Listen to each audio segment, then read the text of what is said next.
Hi guys, welcome to Design Storm. In this video today, we will try to answer one very important question which I think majority of the people are searching for these days, and that's what is system design? What exactly does system design means? I was looking at all the resources which are available just to understand what is it that we already have available, and I found out a very good article on Medium which helps us understand the system design from the perspective it should be looked at. So without wasting any time, we are going to start looking at and try to understand system design from the SRE way. So this article is from Gaurav Gupta. I'll share the link in the description of this video, but just to understand what is system design, I found it very useful. So let's get started and we'll go through the entire article along with the examples that he has posted out. So what he's trying to, so let's start. With SRE and DevOps culture booming across every company, there are different terms and concepts which became popular across industry and people. Many companies have started asking these questions or keeping a separate module during the interview process. One such term is system design, which is becoming quite famous everywhere.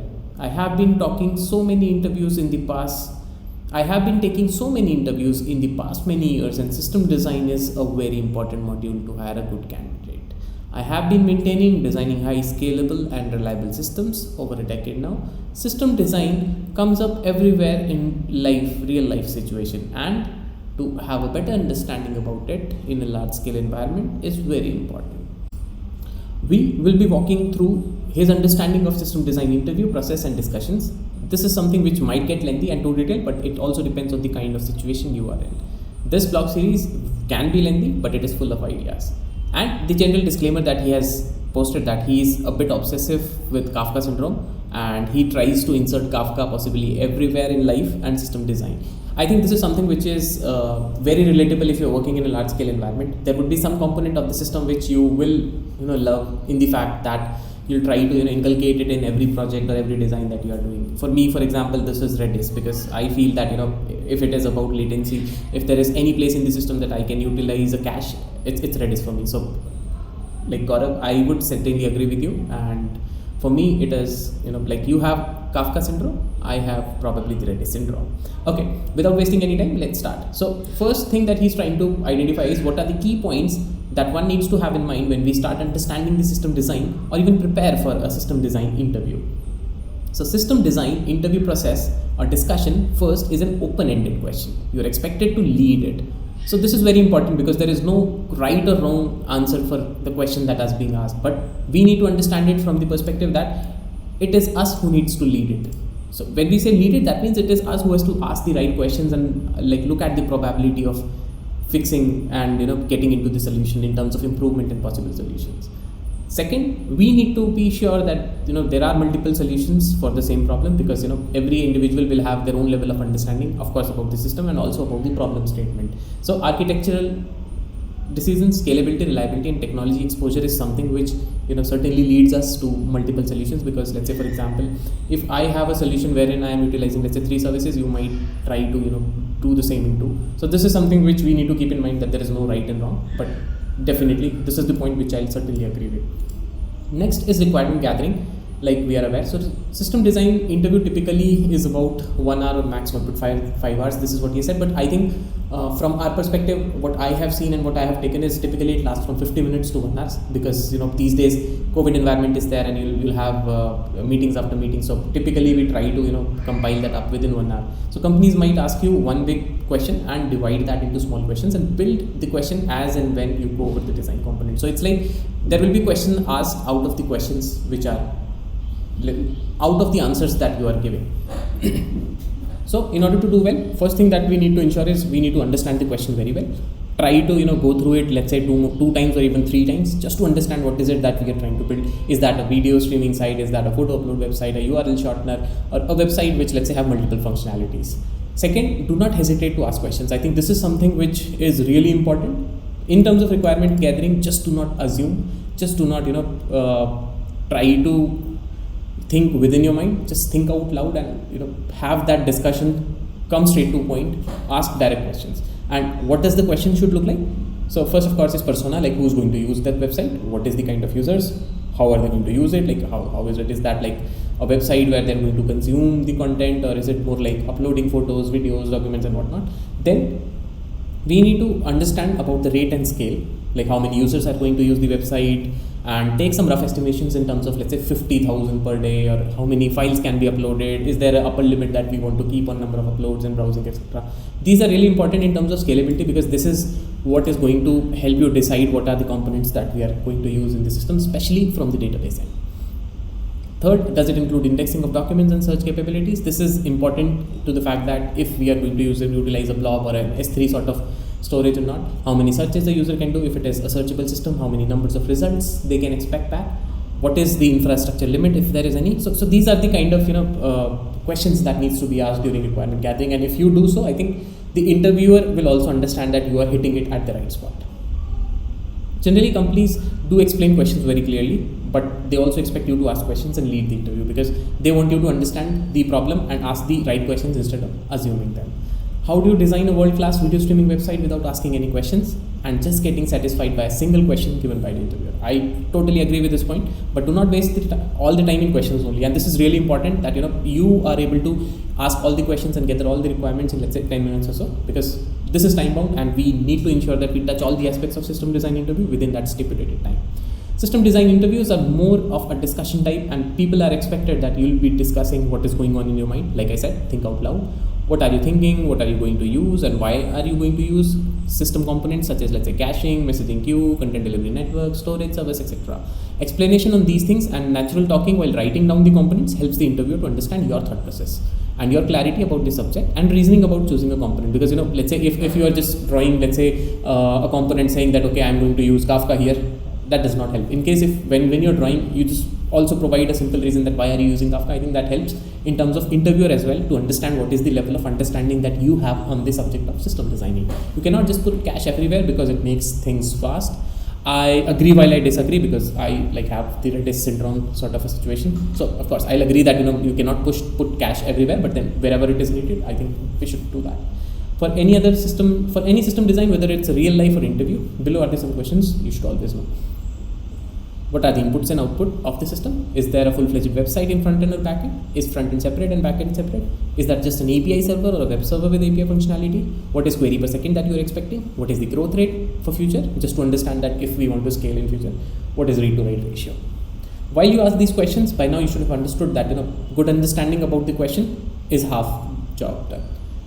Then the next phase is about writing the components, and you cannot directly design a website or a system in one go. You need to start from the basic things and then get into the details as and when needed. So for example, if it's a web server, then draw the basic architecture and continue to improvise with giving proper reasons. For example, this is a simple thing that, let's say, so this is a simple example that he has created here, which is a storage based on MySQL or Oracle. There is a backend, there is a front end and a client. So client queries the front end. Front end talks to backend, and backend has a storage in terms of database. So this is the simple architecture that it's very, very basic architecture that one can have. And then there is a microservice based architecture, and I think 90% plus of the interviews in terms of system design will focus on microservices based architecture these days.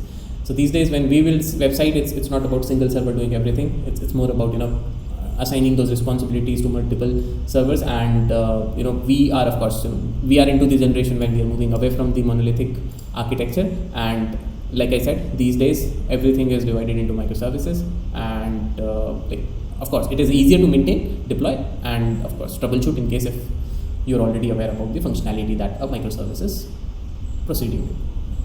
Now, microservice architecture, as you know, is easier to maintain, easier to scale. It helps your website to scale horizontally. So this is where we need to understand that what is horizontal scaling versus vertical scaling. In case if you are not aware, I'll post the link on the right hand side, right top. So we have already covered this topic in a video. You can separate the code that needs to be deployed on each microservices, push features more faster, isolate, and fix the issues when they arise in the system. These are all things which we can do with microservices, and I think majority of you should already be aware when we are taking a microservice based, or let's say a system design based interview, because this is something which is considered as bare minimum. So if there is, so there you should also ask things from that perspective. That perspective in the sense that, okay, what is it that we are going to use as microservices, and we need to divide that single big fat server, let's say this one, into typical microservices. Then we need to take it to next level. We need to ensure that static images, static websites, if there are any, we should be ensuring that they are available from a local region in a blob or an S3 sort of a storage. We add Akamai or a CDN properly to ensure that they are loading very fast. We also need to understand that user will be browsing the website, so which means that there will be GET requests, and they will be fetching a lot of data from the website. From that perspective, when designing the system, we need to understand that what is it that we're going to have on front end and what we will have on the backend server, because backend server can do both, whereas front end is mostly the GET only. In terms of APIs, there will be some APIs which is going to be a read API. So read API means there is a request let's say which is coming from front end and it is asking for some data. Now this data can be coming from multiple places. Majority of the times this will be coming from some sort of database. So there we need to ensure that if this data is not something which is super critical for us in terms of CRUD operations, I think we can have a cache which can help us. So it's like cache will fetch from DB, update the cache, return to API, etc., just in the right way. And when we do so, let's also try to ensure that we are not getting into cache stampede. In case if you are not aware about what is cache stampede, I think we'll do a video on this soon. There are many advanced topics about cache, which is like cache warming. Cache warming is like when the application is coming up, we will also ensure that cache has the data which should be there. Cache reading and writing strategy in terms of read through or write through, we have already covered that as well in a video. Redundancy of cache, like how we are going to evict the data. Availability of cache, so it's like scaling of the cache itself. Persistence of cache, so it's like if in case there is a failover on the cache server, how we are persisting the data, or let's say in case if there is a data that's in cache and we need to write it into database, how do we do it? Typical example being Couchbase. Then there will be write APIs will be exposed. So typically write APIs mostly are the post operations that happens. So we need to ensure that whatever write APIs are exposed by the backend, that all the APIs are having cross-site scripting, free functionality, SQL injections, and other things are something which we ensure. And like, of course, these are something which we would not need to talk about in general when we are doing a high-level design interview. But let's say if somebody is interested in terms of security, I think these are the points that needs to be kept in mind when we design and write API. If requests are coming in terms of too high, we can try to talk about a persistent connection with a database. It's like a connection pool which you can create, and instead of opening a connection every time, it's like you create that pool, utilize a connection from the pool itself. Then if it is read heavy, we can also utilize strategies like DB replicas or a master slave architecture. And what does that mean is, in case if this is read heavy, in that case system will be able to utilize the multiple slaves or replicas that we have, so that reads are dealt with in a proper way. Then we can have a write DB master, because write can happen only on one server. So write API, you need to ensure that it is always talking to master database, and then master database will be replicating those data over read or the slave replicas. So in terms of the design, how does that look like? This is a simple example that he has given, and I think this is very good example. So what he has done is a client can talk to a DNS, which is domain name server, just to ensure that he is talking to the right server, and he can also send CDN request for static data. Then client will be sending a request, and this client can be, let's say, a website or app, and will be getting a response. So from client perspective, this is the only thing. And then what we have here is more like a gateway. So gateway is nothing but a reverse proxy or a load balancer. So this is more like a gateway to our system from the client side. And then this will be talking to a front end, doing all the get operations. Front end will be talking to back end. Back end will have both type of API, read API and write API. Read API has cache system involved, and it talks to read replicas. Write API only talks to the master database, and then master database is in sync with the read replica. So this is the simple design that we talked about, and I think 80% of the topics are already covered into this. Of course, his syndrome is not, which is Kafka, but then I think majority of the websites will have a similar structure. Next, we need to ensure that we keep a check on all these points. So one is provide and sketch the details of API calls and separate them. Separate read and write calls. This is also important. This is something which we tend to miss when we do a high-level design interview. Determine the schema of database. I would suggest that we should not directly get into schema of database. Let's try to understand it from the interviewer if he is interested into seeing the data schema or not. Because generally the data schema will come into picture when we are doing an RDBMS sort of design. determine what database you want to use. And I think this was a very important question, because this helps the interviewer understand if you understand the topic of scalability or not. And whatever are the ideas, it should not be like that, I think I'll use this because this is very famous. We need proper justifications behind every decision that we have made. And then there are some random tips, like if you're designing a website like URL shortener, talk about hashing algorithm. Of course, like there will be algorithms in every system, and then so if you are aware about those algorithms and how are you going to handle those hashes, I think that becomes a plus point. And then talk about the design in terms of scalability. So when we talk about scalability, understand that this website is complete in the sense that if there is less users, it is working fine. But then if the traffic is more, how does it scale? So this is where the first topic that we need to keep in mind is a load balancer. So load balancer is there to ensure that we have stateless servers, and the load balancer is responsible for dividing that load across all these. So to start with, we can have, let's say, like a one front end and one back end servers, and based on the capacity or the limits that they have for performance, we can then go ahead and divide them into multiple servers with like load balancers in front of them.